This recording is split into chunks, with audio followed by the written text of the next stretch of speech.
At 5, my parents abandoned me at baggage claim. A stranger saved me, and only after he died did I learn he was a hidden tycoon who left me $5.5 million. My parents reappeared to sue me for it. In court, they smirked, until the bailiff announced, "I'll rise, Judge."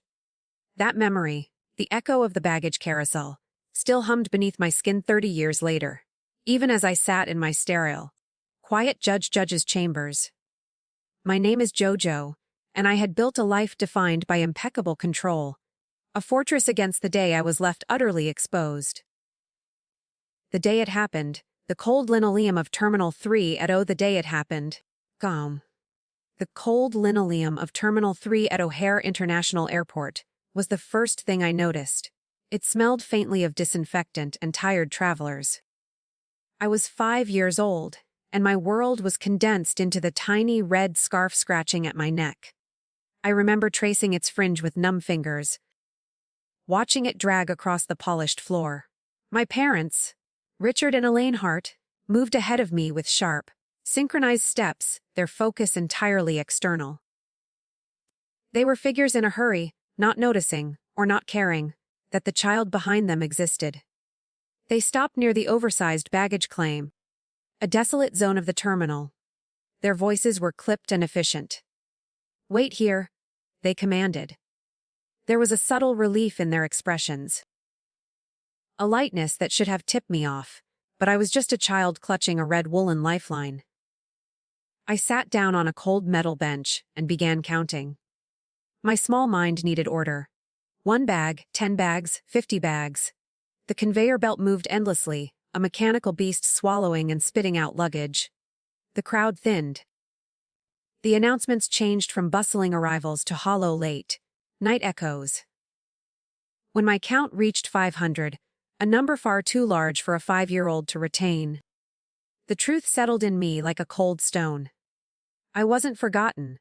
I was left behind on purpose. The heavy silence of the empty terminal pressed on me, a suffocating blanket of abandonment.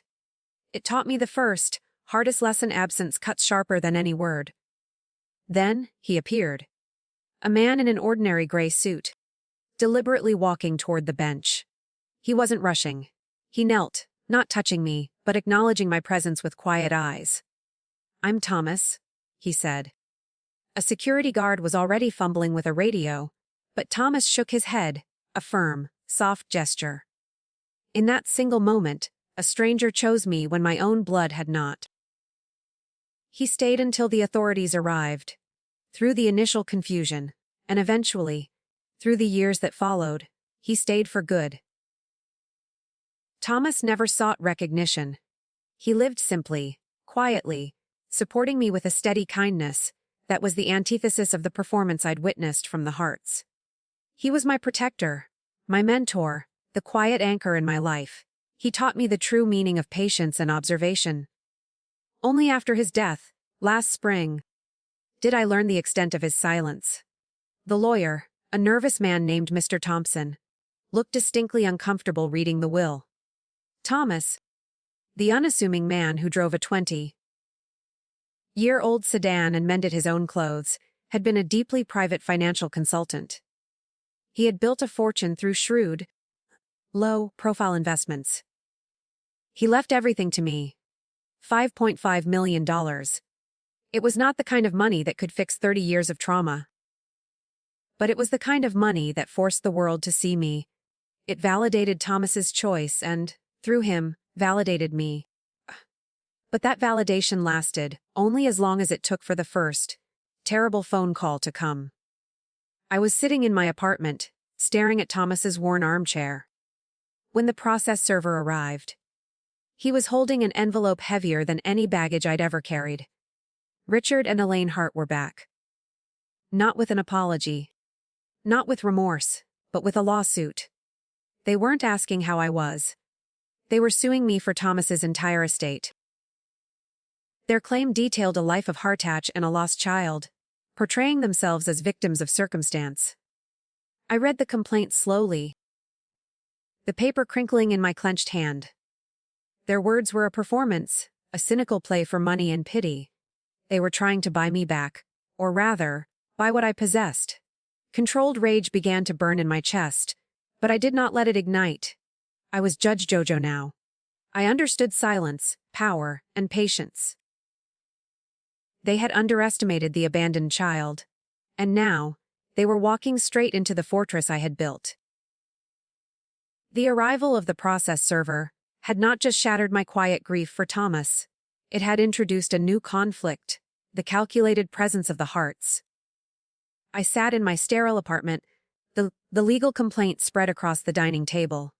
It was heavy, weighted not by the paper, but by 30 years of betrayal. Their language was polished and persuasive.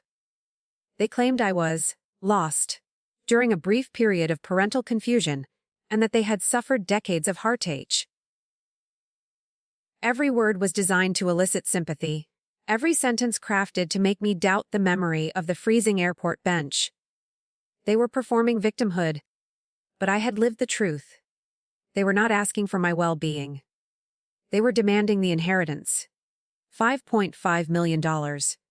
I felt the familiar, cold pressure of controlled rage building inside me. This wasn't about the money. This was about their unbelievable audacity. Their profound sense of entitlement to something they hadn't earned. Something they had actively forfeited. They thought I was the same terrified child who had waited for hours by a luggage carousel. They didn't know they were suing a judge. They didn't know I had spent 30 years learning to control my emotions, observing the world, and mastering the legal system they were attempting to manipulate. My authority as a high-ranking judge was not just a title, it was the fortress of self, respect I had brick by brick. I picked up the documents. Their full legal names, Richard and Elaine Hart, felt clinical, devoid of any warmth or history. They were antagonists, not parents. They believed they could use the system to buy their way back into my life and lay claim to Thomas's legacy, treating the inheritance as residual property. Steets, not parents. They believed they could use the system to buy their way back into my life and lay claim to Thomas's legacy, treating the inheritance as residual property. I knew instinctually that any emotional reaction would be a weakness, a concession to the ghost of that abandoned 5-year-old. My strategy would be silence, control, and calculated action. They had started a fight, but I had 30 years of patience, and the law itself, to use as my weapon. I reached for my phone and dialed the number for Sarah Jenkins.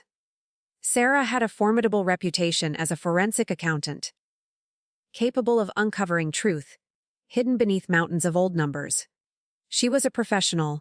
There would be no emotional judgments, only facts. She answered on the first ring, her voice flat and efficient. I summarized the situation in clipped, professional terms, omitting any personal context.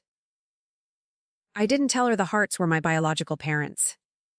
I told her they were fraudulent claimants to an estate. I need everything. I instructed.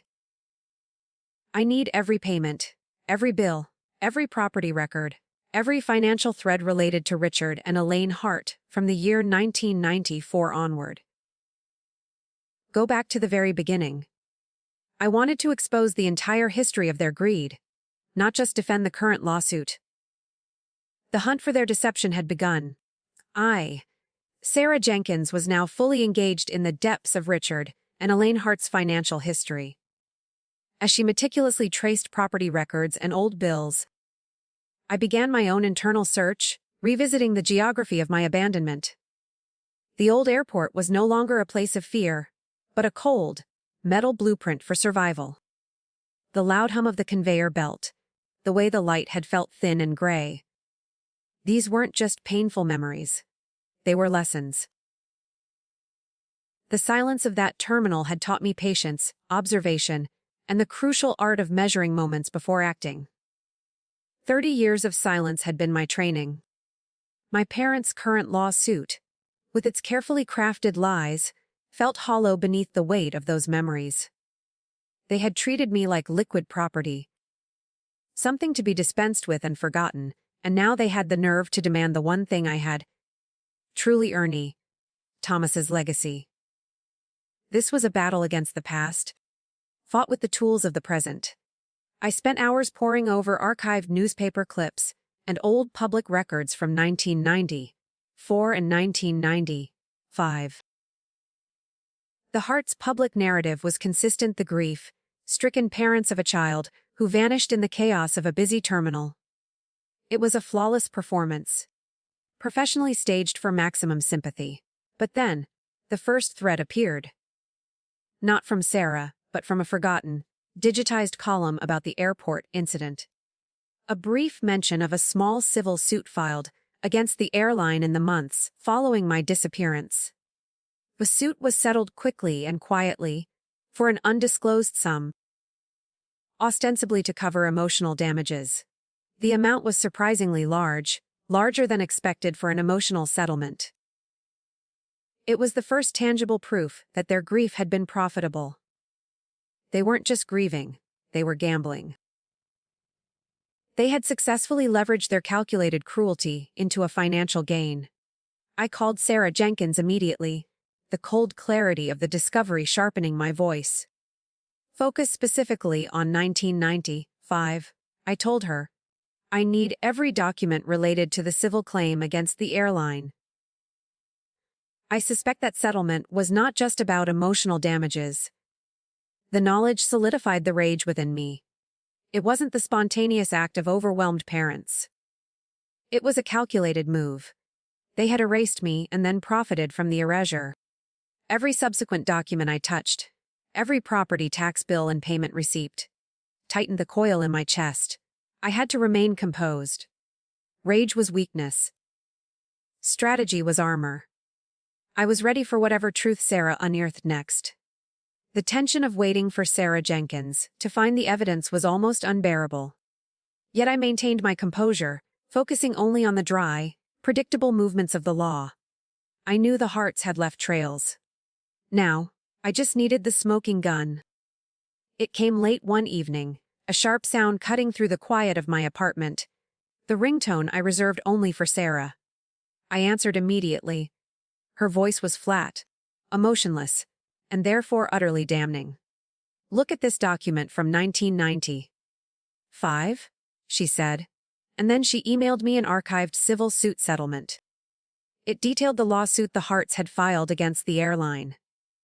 The airline had settled quickly to avoid a messy, high-profile trial. I was scanning the papers before Sarah could finish speaking, looking for the dollar amount, which was substantial. But it wasn't the money that stopped my breath. It was the affidavit. The document was legally certified, tucked into the mountain of settlement papers. I had to read the sentence twice. The words alien and surgical in their cruelty. Richard and Elaine Hart had legally declared their daughter, Melody, deceased. The signatures beneath the statement were undeniably theirs, confirmed by a notary and the court clerk. The cold clarity that washed over me was startling. A strange mixture of profound shock and total, unshakable resolution. They hadn't just abandoned a 5-year-old. They had legally erased her existence in exchange for a payout. My life, my entire childhood trauma, had been monetized and then permanently closed by 2 strokes of a pen. The $5.5 million Thomas had left me instantly became irrelevant. This was no longer an inheritance dispute. It was now clear evidence of criminal fraud and false testimony. Their current lawsuit, based on the lie that they were heartbroken, grieving parents seeking their long-lost daughter's fortune, was null and void. They had legally killed me 30 years ago. The shock was empowering. I realized the scale of the trap they had unknowingly walked into. They thought they were facing a panicked, vulnerable beneficiary. Instead, they were facing a family court judge who had just obtained irrefutable proof of their calculated, decade-spanning felony. My authority was absolute. I knew the weight of that affidavit, the precise legal hammer it represented. They had provided me with the ultimate weapon to destroy their current claim and ensure they faced consequences far beyond losing the inheritance. The rage I felt was no longer suppressed. It was channeled, focused, and ready to be deployed by the law itself. They had reopened a door they should have left locked. I was prepared to step through it and seal their fate. With the deceased affidavit secured, the legal case against Richard and Elaine Hart was no longer about defense. It was about the meticulous execution of consequences. I spent days in my office, away from the bench, stacking the evidence. Every check stub, every payment, every certified document Sarah had uncovered was organized chronologically, building an undeniable timeline of their greed and subsequent cover-up. The sheer volume of paper was a testament to the methodical nature of their fraud. The final strategy was clear. I would not just defend the estate. I would deliver the fatal blow to their credibility and freedom. I had the legal proof, but I needed the emotional truth. The human element that would silence any residual sympathy they might garner. That element was Lily Hart. Lily was my biological sister, born a few years after my abandonment. She was the replacement child, raised in the shadow of the fabricated tragedy. I found her through social records, hesitant to make contact. The truth was, she was another loose end from my past, a potential source of pain. But I needed her testimony to prove the Harts' performance in their home. Our first meeting was in a neutral, quiet cafe far from the courthouse. Lily arrived looking tired, her posture apologetic, as if she were still carrying the weight of the lie she had been forced to uphold. I introduced myself simply as Jojo, Judge Hart, a beneficiary involved in a complex fraud case. I did not immediately reveal our blood connection. I watched her for several minutes, observing her subtle, nervous mannerisms, the way she avoided eye contact, the slight tremor in her hands. Then, I laid out the core truth: the abandonment, the settlement, the affidavit where our parents declared me dead. Lily's eyes widened, and the color drained from her face. I then asked her about growing up, about the years following my disappearance. The words tumbled out of her, a confession of living in a home, haunted by a story that wasn't hers, of seeing the receipts, the trips, the quiet celebrations that never matched the public performance of grief. She described them as manipulative and cold, treating her as a living testimonial to their fabricated pain. I always felt like I was apologizing for existing, she whispered. I finally told her who I was. Hunch. And the silent acknowledgement of our shared blood was a strange moment of connection. Lily agreed to testify. She wasn't motivated by money or revenge, but by a desperate need to reclaim her identity from her parents' lifelong lie. Her testimony would shatter the Harts' domestic facade. With Lily secured, the trap was set. My final, most powerful move was to preside. I pulled the necessary strings, citing the unique sensitivity and jurisdictional requirements of the financial fraud elements. It was unorthodox, but permissible under the right conditions.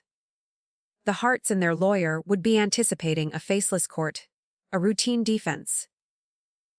They would never suspect the person in the judge's robes was the child they had abandoned. I felt the focus sharpen, the calm before the storm. Tomorrow, they would face me. The morning of the hearing, I was the first one in the courtroom. The air was cool, smelling faintly of old wood and polish. I sat at the bench, pulling my black robe around me. It was armor, concealing 30 years of trauma and revealing only the absolute authority of Judge Jojo Hart. I kept the small, frayed red scarf, the one from the terminal, folded beneath my hands on the bench, a silent talisman. Richard and Elaine Hart walked in late, accompanied by their smug-looking attorney. They moved with the same sharp, synchronized steps I remembered from the airport, exuding confidence. They scanned the room, looking for the nervous beneficiary, the victim they intended to crush. They did not look at the bench. They did not recognize the face that had been 5 years old when they last saw it. Their smirks were wide, confident, predatory. The room settled into a tense silence. The clerk called the case number. The bailiff's voice rang out, sharp and commanding. "I'll rise for the judge." The room shifted as everyone, including the Harts, scrambled to their feet. I rose slowly, deliberately, meeting their eyes for the first time in 3 decades. Richard's smirk froze, then dissolved into a flicker of confusion, then terror. Elaine's jaw went slack. The realization, who I was, who I had become, hit them with the undeniable force of a judicial decree. They had thought they were suing a victim. They were facing the authority they had underestimated. Their lawyer quickly stammered a motion for me to recuse myself, setting a conflict of interest. I cut him off, my voice calm, measured, and absolute. Motion denied. This court finds that any conflict rests solely with the plaintiffs and will be addressed by this proceeding. The court is ready for the plaintiff's opening statement. The Harts' attorney, shaken but professional, proceeded with their rehearsed narrative.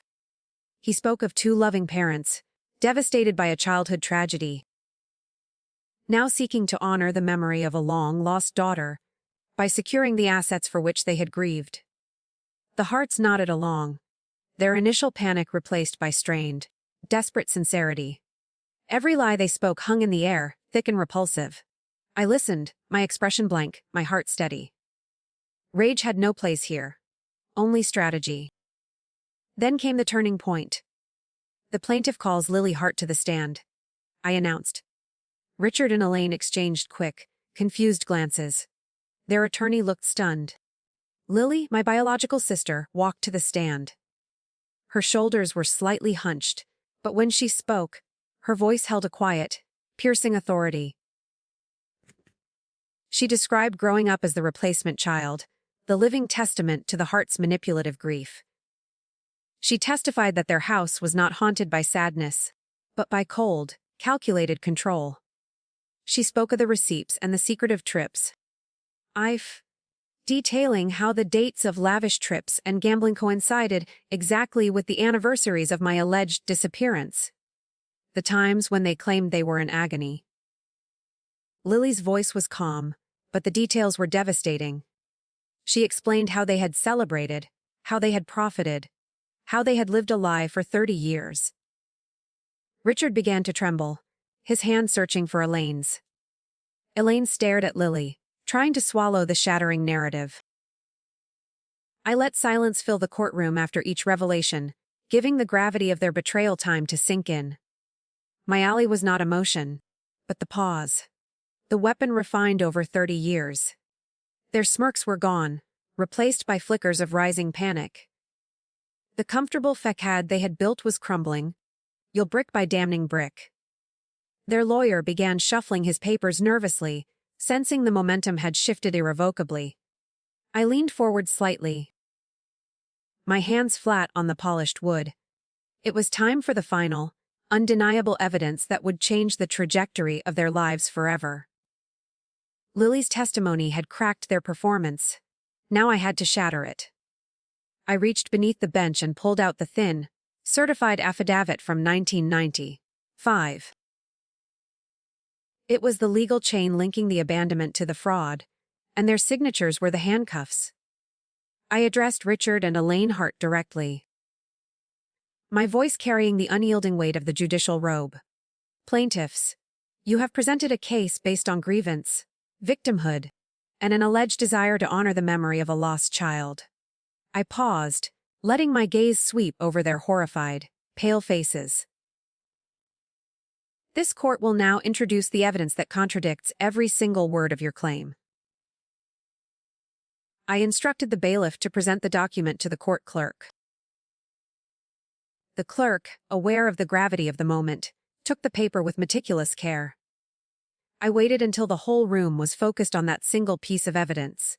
The Harts' lawyer tried to object, citing relevance, but I cut him off sharply. Overruled. The authenticity of the plaintiff's actions in 1995 is highly relevant to their claims of victimhood today. The court clerk began reading the key affidavit aloud. Every sentence was a hammer blow. We, Richard and Elaine Hart, do hereby legally and formally declare our daughter, Melody Hart, deceased, in exchange for the settlement of all claims against the said airline. The date, the clear terms of the exchange, and their undeniable signatures were all spoken into the quiet courtroom. As the reading continued, I watched Richard shrink in his chair. Elaine trembled. Her face twisted in a silent, panicked plea. Their confidence had been replaced entirely by the unmistakable terror of those who are cornered, exposed, and finally caught. They had thought they were safe from their own history. I rose slowly from the bench, letting the action carry monumental significance. I walked past the defense table, my heels clicking against the polished floor. Each step was measured and deliberate. I looked down at the parents who had once treated me as baggage. They were small now, powerless. I spoke, my voice calm, cutting, and unyielding. You sold me.